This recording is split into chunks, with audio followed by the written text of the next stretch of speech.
တမန်တော်ဇကရီယာအလိုင်ဆလမ်ကမရိယမ်တခင်မနဲ့ခါလူတော်ဆက်တဲ့ဇကရီယာအလိုင်ဆလမ်ရဲ့ဇနီးကမရိယမ်တခင်မမိခင်နဲ့ညီမတော်တယ်မရိယမ်တခင်မကိုဇကရီယာအလိုင်ဆလမ်နဲ့ဇကရီယာအလိုင်ဆလမ်ရဲ့ဇနီးဖြစ်တဲ့မရိယမ်တခင်မရဲ့အတော်တို့ကပြုစုဆောင်ရှောက်ကြတယ်ဒီလိုနဲ့တရက်မှာမရိယမ်တခင်မကမိမိရဲ့အခန်းမှာအီဘာဒတ်လုပ်နေတဲ့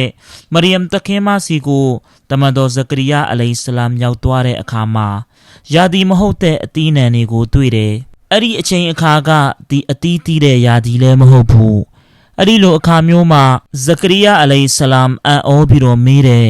ယာမရိယမ်အန်နာလကီဟာဒါအိုမရိယမ်အသင်မစီကိုဒီအရာတွေကဘယ်ကနေလာတာလဲမရိယမ်တခင်မအဖြေပေးတယ်ကောလတ်ဟူဝမင်အင်ဒီလာဒါကအလ္လာဟ်အရှင်မြတ်ရဲ့ဘတ်တော်ကနေလာတာဖြစ်တယ်အဲ့ဒီအချိန်မှာတမန်တော်ဇကရီယာအလိုင်ဆလမ်ကဘာစဉ်းစားမိလဲဆိုတော့အလ္လာဟ်အရှင်မြတ်ကအချိန်အခါမဟုတ်ပဲနဲ့မရိယမ်အတွက်ဒီတတိတွေကိုချီးမြှင့်ပေးနိုင်တယ်အဲ့ဒီအတိုင်းပဲအလ္လာဟ်အရှင်မြတ်ကအချိန်အခါမဟုတ်ပဲနဲ့ငါ့ကိုတားလီတယောက်တော့ချီးမြှင့်ပေးမှာပဲအဲ့ဒီလိုမျှော်လင့်ချက်နဲ့အဲ့ဒီနေ့အဲ့ဒီအချိန်ကနေစပြီးတော့အလ္လာဟ်အရှင်မြတ်ရဲ့ထံမှာအလ္လာဟ်အရှင်သားသမီးချီးမြှင့်ဖို့တွားတောင်းခံတယ်အဲ့ဒီအချိန်မှာတမန်တော်ဇကရီယာအလိုင်ဆလမ်ရဲ့နဘူဝတ်ရဲ့အမွေကိုစက္ခံမဲ့လူတယောက်တမန်တော်ဇကရီယာအလိုင်ဆလမ်ရဲ့ဆွေမျိုးသားချင်းနဲ့မှမရှိဘူးအဲ့ဒီအခါမှာတမန်တော်ဇကရီယာအလိုင်ဆလမ်ရဲ့နဗီဖြစ်ခြင်းဆိုတဲ့အမွေကိုစက္ခံမဲ့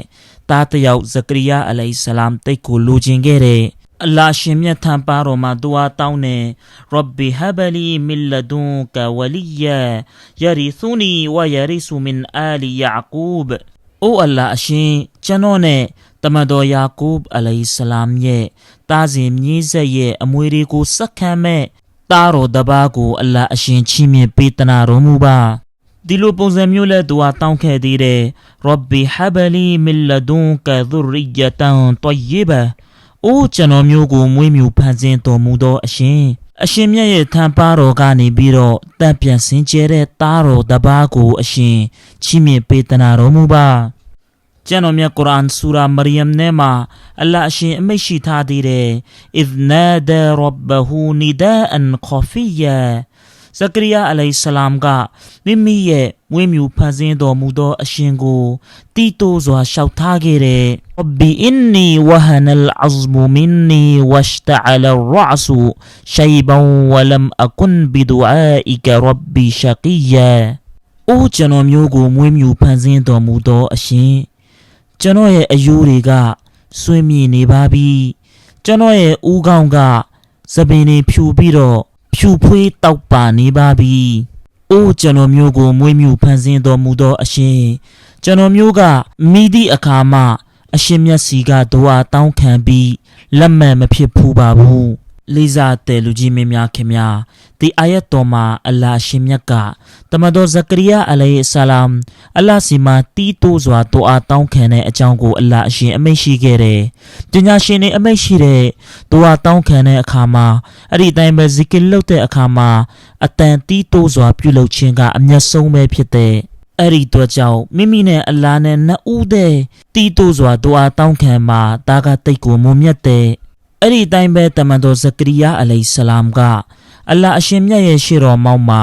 မိမိကိုယ်ကိုနှိမ့်ချပြီးတော့အလ္လာဟ်စီမှာလျှောက်ထားတယ်။ယာအလ္လာဟ်ရှင်ကျွန်တော်ရဲ့အယူတွေဆွေးမြင်နေပါပြီ။ကျွန်တော်ရဲ့သပင်တွေဖြူနေပါပြီ။ဒါကိုလည်းကျွန်တော်တို့တွေလိုက်နာကျင့်သုံးဖို့အရေးကြီးတယ်။အလ္လာဟ်ရှိရောက်တဲ့အခါမှာကျွန်တော်တို့ရဲ့အားနည်းချက်တွေကိုကျွန်တော်တို့ထုတ်ဖော်ပါ။အလ္လာဟ်ရဲ့ရှေ့မှာအတနာခံပါ။တမန်တော်ဇကရီယာအလိုင်ဆလမ်အလ္လာဟ်ရှင်မြတ်ရဲ့ထံမှာလျှောက်ထားတယ်။ယာအလ္လာဟ်အလ္လာဟ်စီမှာဒူအာတောင်းပြီးတော့ကျွန်တော်ဘယ်တော့မှအကျိုးမဲ့မဖြစ်ခဲ့ဘူးပါဘူး။ဒီကနေပြီးတော့ဘာသိရလဲဆိုတော့တမန်တော်ဇကရီယာအလိုင်ဆလမ်ယုံကြည်တဲ့အလ္လာဟ်စီမှာတောင်းခံတဲ့အရာကိုအလ္လာဟ်အရှင်ငါ့ကိုပေးမှာပဲ။အဲ့ဒီလိုယုံကြည်တဲ့စိတ်နဲ့ယကီနဲ့ကျွန်တော်တို့ဒူအာကိုတောင်းဖို့အရေးကြီးတယ်။တမန်တော်ဇကရီယာအလိုင်ဆလမ်ဒီလိုလဲတောင်းခဲ့သေးတယ်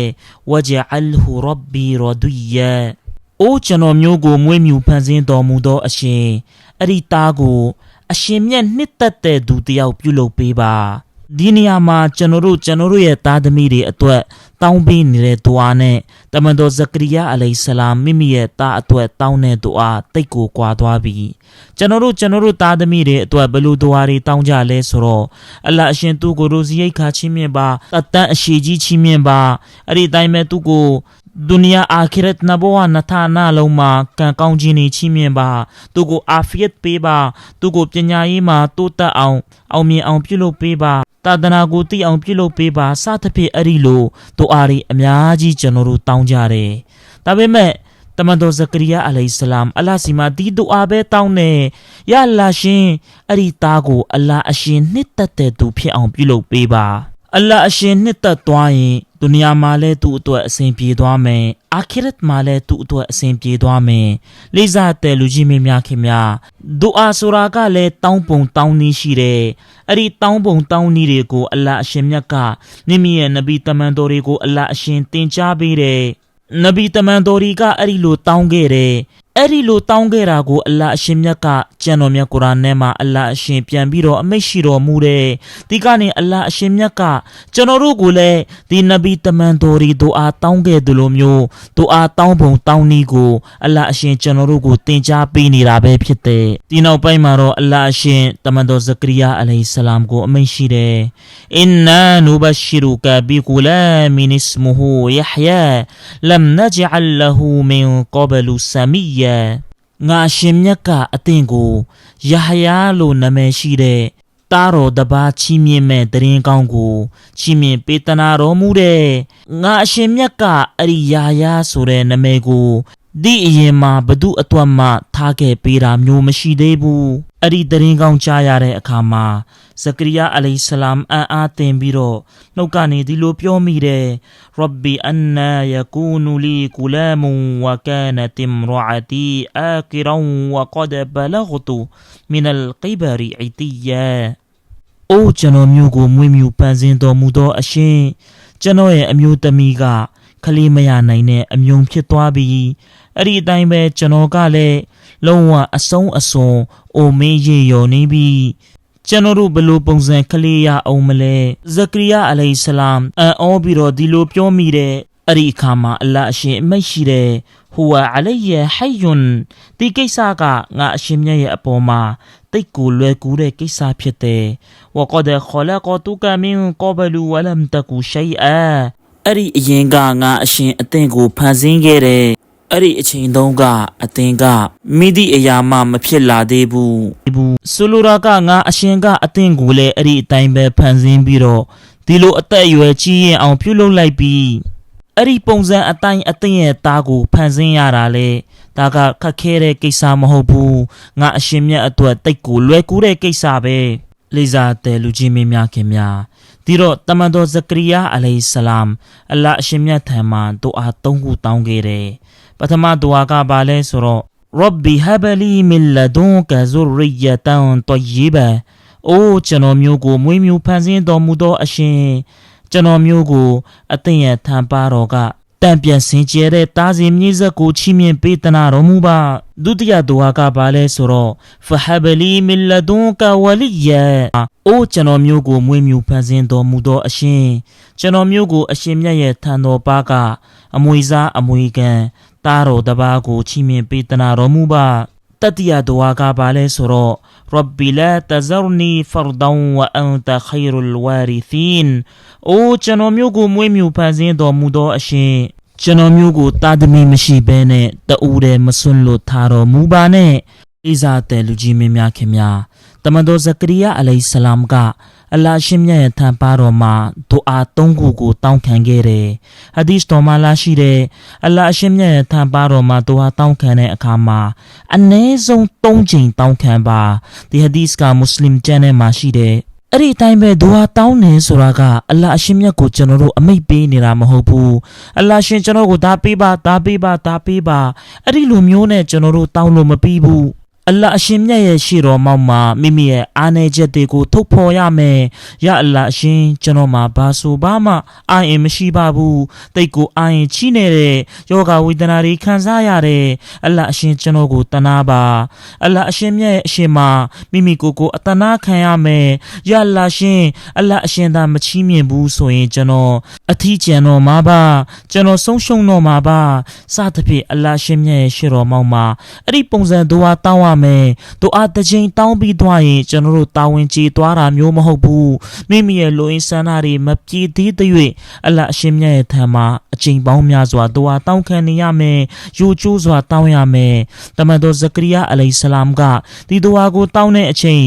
အလ္လာဟ်အရှင်ဒီသားကိုအခုချက်ချင်းပေးမလားနောက်မှပေးမလားပါဆိုဘာမှမသိခဲ့ဘူးဒါပေမဲ့ယုံကြည်မှုတစ်ခုနဲ့တောင်းခံနေတယ်အလ္လာဟ်အရှင်ဇကရီယာအလိုင်ဆလမ်ကိုချီးမြှင့်လိုက်တဲ့ဆူရာအမ်ဘီယာထဲမှာအလ္လာဟ်အရှင်အမိန့်ရှိတယ်ဝဝဟဘနာလဟူယဟယာဝအဆလဟနာလဟူဇောဂျဟ်ငါအရှင်မြတ်ကထိုသူကိုတားတော်ချီးမြှင့်ခဲ့တယ်ထိုသူရဲ့ဇနီးကျင်ရတော်ကိုငါအရှင်ကျမ်းမာရေးကောင်းအောင်ကလေးမွေးနိုင်အောင်ပြုလုပ်ပေးခဲ့တယ်။ဘာဖြစ်လို့သူတို့နှစ်ဦးကိုတားတော်ချီးမြှင့်ရတာလဲ။ချီးမြှင့်ရတဲ့အကြောင်းကိုပါအလ္လာဟ်အရှင်အမိန့်ရှိတယ်။အင်နဟွမ်ကာနူယူဆာရီအူနာဖီလ်ခိုင်ရတ်ထိုသူတွေကကောင်းမှုတွေပြုလုပ်တဲ့အခါမှာတအုပ်နဲ့တအုပ်အပြိုင်အဆိုင်ပြုလုပ်လေရှိတယ်။ဆိုလိုတာကအဲ့ဒီလိုအကျင့်ကောင်းတွေရှိတဲ့အတွက်ကြောင့်သူတို့ကိုအလ္လာဟ်အရှင်တိတ်ကိုချစ်ခင်တဲ့သူတို့ကိုအလ္လာဟ်အရှင်နှစ်သက်တဲ့သူတို့တောင်းခံတဲ့ဒူအာတွေကိုအလ္လာဟ်အရှင်လက်ခံပေးတဲ့လေးစားတဲ့လူကြီးမင်းများခင်ဗျာအဲ့ဒီအတွက်ကြောင့်လူတစ်ယောက်ကောင်းမှုတွေပြုလုပ်တဲ့အခါမှာကျွန်တော်တို့သူ့ကိုအတူယူပါအော်သူတလောက်ကောင်းမှုလုပ်တယ်ငါလည်းသူ့လိုလုပ်နိုင်အောင်ကြိုးစားမယ်သူနမတ်တွေအများကြီးဖတ်တယ်ငါလည်းဖတ်နိုင်အောင်ကြိုးစားမယ်သူအများကြီးပေးကမ်းလူရမ်းနဲ့ငါလည်းအဲ့ဒီလောက်ပေးကမ်းလူရမ်းနိုင်အောင်ကြိုးစားမယ်သူတလောက်ဇီကီလုပ်တယ်ငါလည်းအဲ့ဒီလိုပြုလုပ်နိုင်အောင်ကြိုးစားမယ်တဦးနဲ့တဦးအလင်းအမြဲလက်ဦးမှုရယူပြီးတော့ကောင်းမှုတွေကိုပြုလုပ်ပါအဲ့ဒီလုပ်ရက်ကိုအလ္လာဟ်အရှင်တိတ်ကိုနှစ်သက်တဲ့ကျွန်တော်တို့တော်တော်များများကဒုနီယာနဲ့ပတ်သက်ပြီးတော့ပြိုင်ဆိုင်နေအာခိရတ်နဲ့ပတ်သက်ပြီးပြိုင်ဆိုင်ဖို့မိနေတယ်အဲ့ဒီနောက်မှာအလ္လာဟ်ရှင်ကသူတို့ရဲ့နောက်ထပ်အကျင့်ကောင်းတစ်ခုကိုအလ္လာဟ်ရှင်အမိန့်ရှိတယ်အဲ့ဒါကဘာလဲဆိုတော့ဝယဒအူနနာရောဂဘန်ဝရဟဘသူတို့တွေကငါအရှင်မြတ်ရဲ့ထံပါမှာမျော်လင့်ချက်ကြောက်ရွံ့မှုနဲ့အတူငါအရှင်မြတ်စီကနေဒူအာတောင်းခံတော်မူတဲ့လေးစားတဲ့လူကြီးမင်းများခင်ဗျာလူတိုင်းရဲ့နှလုံးသားထဲမှာကြောက်ရွံ့မှုနဲ့မျော်လင့်ချက်ရှိနေဖို့တိတ်ကိုအရေးကြီးတယ်တခါကတမန်တော်မြတ်ကြီးဆလ္လာလာဟူအလိုင်ဟီဝါဆလမ်တမန်တော်ဆဟာဘာလူငယ်လေးတစ်ယောက်ကိုကျမ်းမာရေးမကောင်းလို့တရင်တော်မိတယ်အဲ့ဒီဆဟာဘာတာဝကကိုတမန်တော်မေးတယ်